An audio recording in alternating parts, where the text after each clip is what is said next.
I want you to imagine something, just for a second. You wake up on a completely normal Tuesday morning.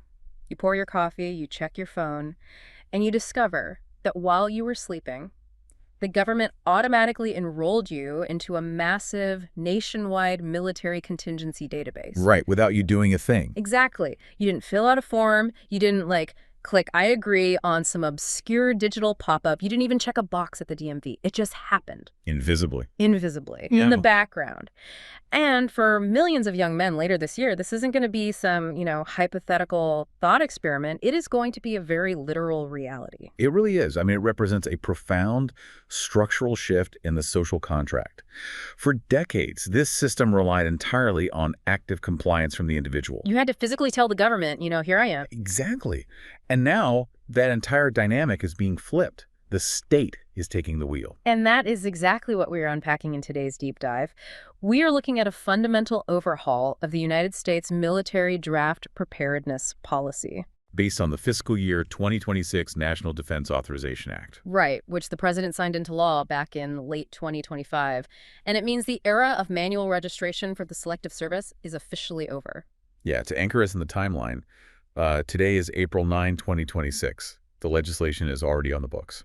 But the actual machinery of this new automatic registration system, that officially kicks into gear later this year, right? Right. On December 18th, 2026, we are currently sitting in this really fascinating transitional window.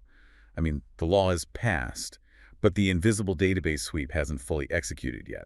But to really grasp why this shift is sending shockwaves through the public, I think we can't just look at the new law in a vacuum. No, absolutely not. We have to look at the mechanics of the system we're actually leaving behind, because for generations, the old manual requirement acted as this massive, invisible administrative trapdoor for young men. Administrative trapdoor is like the perfect way to describe it. Right. Yeah, because under the old system, you had this strict 30-day window after your 18th birthday to manually register with a Selective Service System. And the burden was entirely on you. Entirely. Yeah.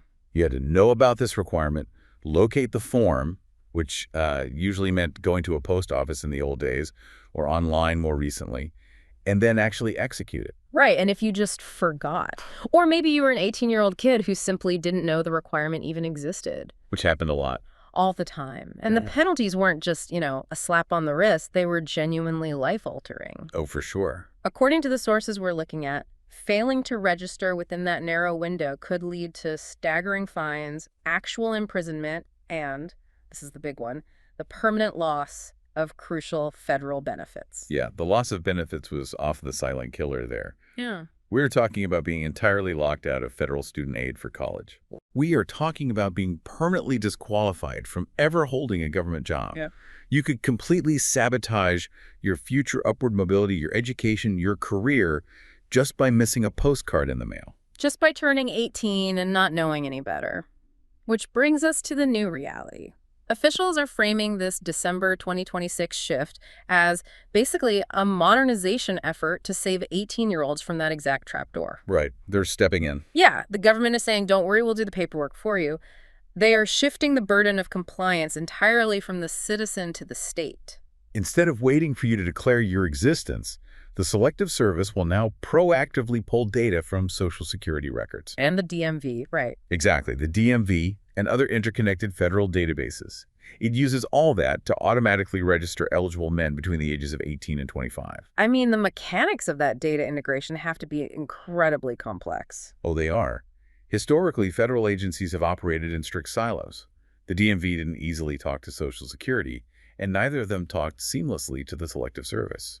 Right, it was all very fragmented. Very. But this new mandate forces a cross-agency API handshake.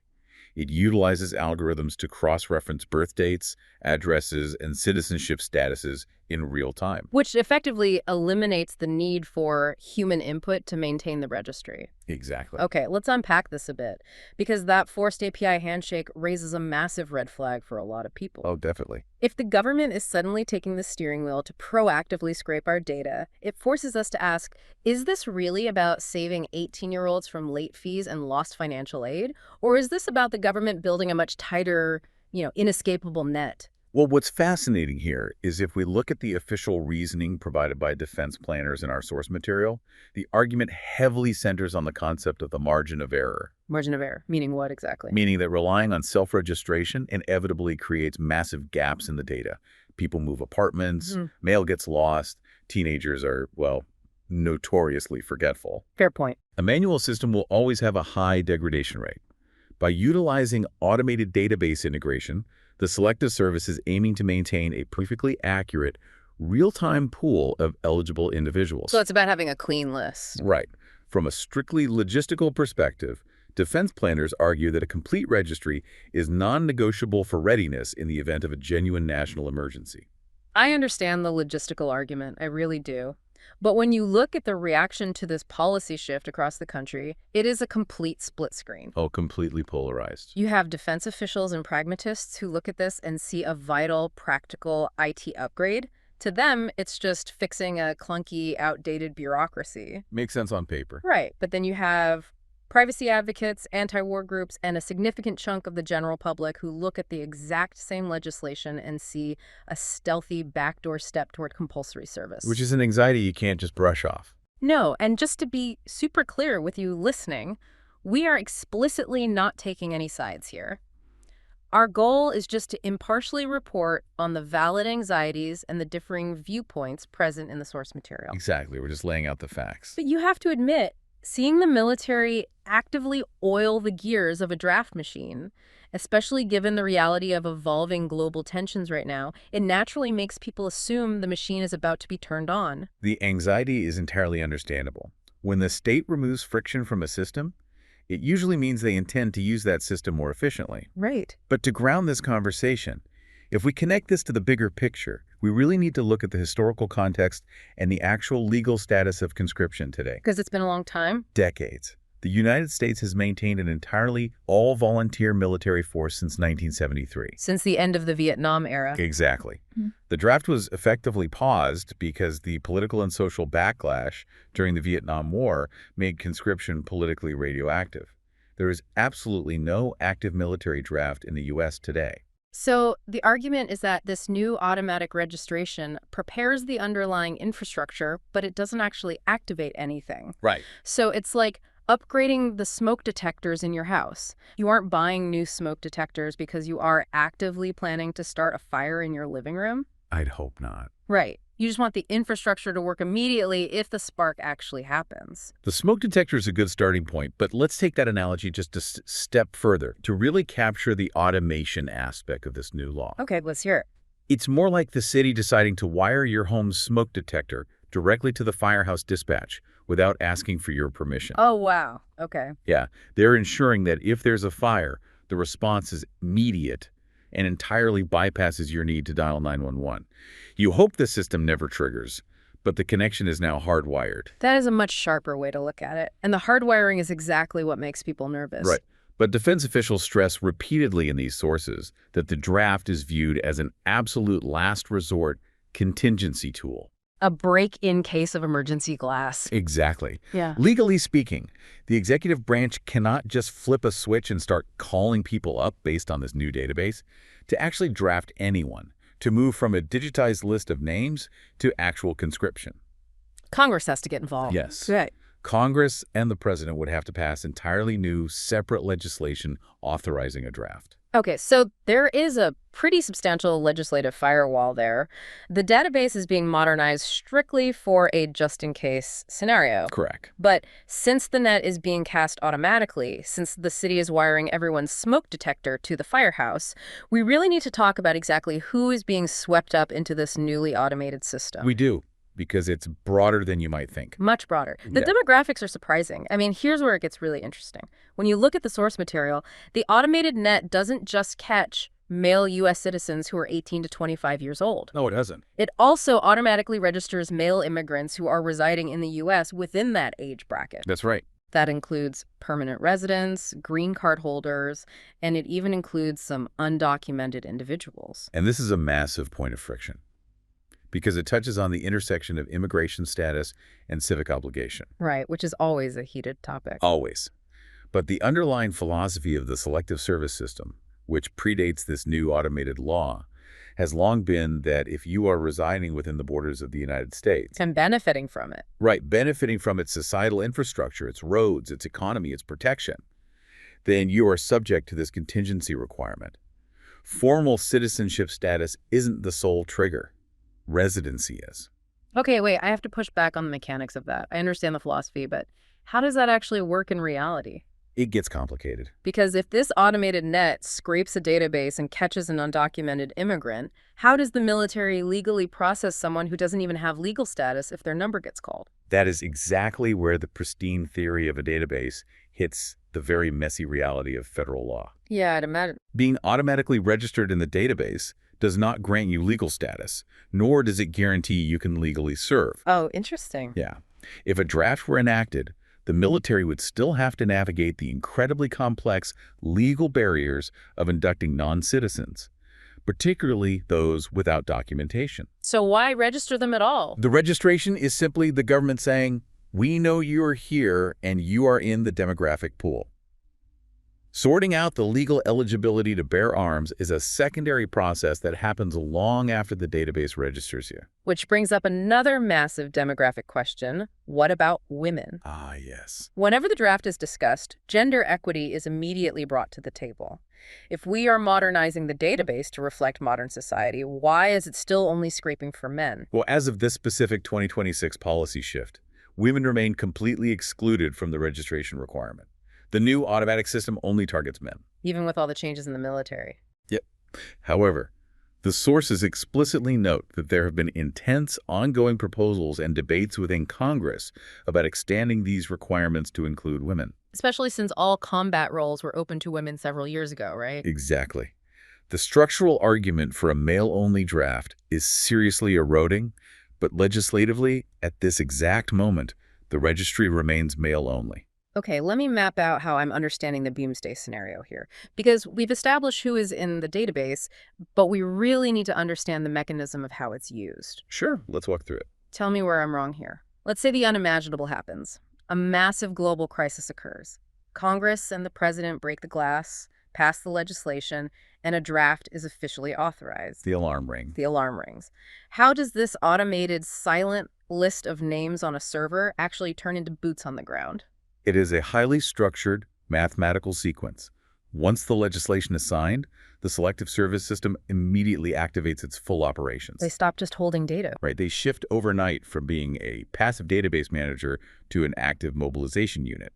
And the very first operational step is a national lottery. And how exactly does that work? Is it based on the 1969 Vietnam draft lottery model?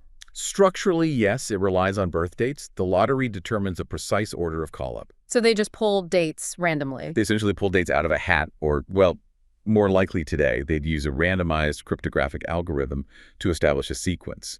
If your birth date is drawn first, you are in the first cohort to be called. So you pull a bad number. Right. You get the notice. But you aren't immediately handed a uniform and a rifle, right? I mean, being called up isn't the same as being inducted. Far from it. That is one of the most common misconceptions about the draft. Getting called up in the lottery simply means you are ordered to undergo rigorous physical, mental, and moral evaluations. Because the military has standards. Incredibly strict operational readiness standards. The modern military is not like it was decades ago. A significant portion of individuals called up in a lottery today would likely not meet those baseline requirements. So automatic registration guarantees your name is on the server, but it absolutely does not guarantee your eligibility to actually serve. Exactly. The triage process is intense. And beyond just the physical and mental evaluations, the system has deeply entrenched mechanisms for deferments and exemptions. So there's a legal process to contest it. Even in the absolute chaos of a draft, individuals have a legal right to claim exemptions based on very specific criteria. What kind of criteria are we talking about here? The sources highlight several. Current educational status can sometimes provide a temporary deferment. Like being in college. Right. Then there's severe family hardship. For example, if you are the sole provider for dependents, that is a major factor. Makes sense. Existing medical conditions, both physical and psychological, are thoroughly evaluated. And conscientious objection is also a formalized, albeit rigorous, legal pathway. So you have to prove it. Yes, you have the opportunity to present your case to a local board. Only after an individual has passed the military evaluations and their claims for exemption have been entirely denied or resolved are they finally inducted into active military service. So there is a massive procedural buffer here. You have the legislative firewall just to authorize a draft. Sure. Then you have the randomized lottery.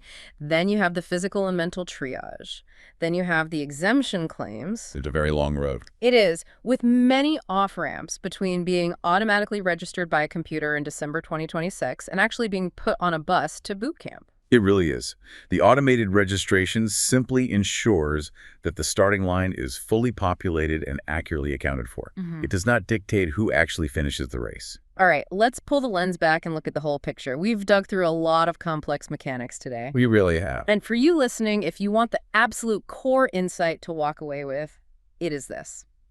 The shift happening on December 18th, 2026 is a fundamental procedural update. A massive one. Yes, but it is entirely aimed at logistical readiness and database efficiency. Yes, it completely removes those severe, life-altering penalties for an 18-year-old kid who just forgets to fill out a form within a 30-day window. It removes the trapdoor. It removes the trapdoor. But, and this is the absolute critical takeaway, it does not mean a draft is imminent. Yeah. The all-volunteer force remains the absolute standard of the U.S. military. And if we step back and look at why this matters to you beyond just defense policy, it serves as a really profound case study of the modern era of governance. How so? Well, it's a prime illustration of how modernized, interconnected government databases are fundamentally redefining how citizens interact with the state. Because it's all passive now. Exactly. You are being accounted for, your demographics are being analyzed, and your civic status is being updated without requiring any manual action on your part. The invisible hand of data integration is completely replacing the old paperwork burdens. Which brings us to a final thought I want to leave you with today. Something to really mull over on your commute or while you're going about your day. I love these. If the federal government can now seamlessly connect your Social Security data, your DMV records, and your residency status to automatically fulfill a military contingency requirement without you lifting a single finger, well, what other manual civic duties might be next on the horizon for total automation? That is a big question. Could we see a future where voter registration is entirely invisible and automatic across the board? What about jury duty enrollment being completely automated by these exact same interconnected databases? Just pulling you right in. Right. As the friction of bureaucracy disappears, are we truly ready for a world where our civic duties are placed entirely on autopilot? It is a fascinating and perhaps slightly unnerving frontier to consider. It really is. Thank you so much for joining us for this deep dive. We always appreciate you taking the time to unpack these complex shifting systems with us. We will catch you on the next one.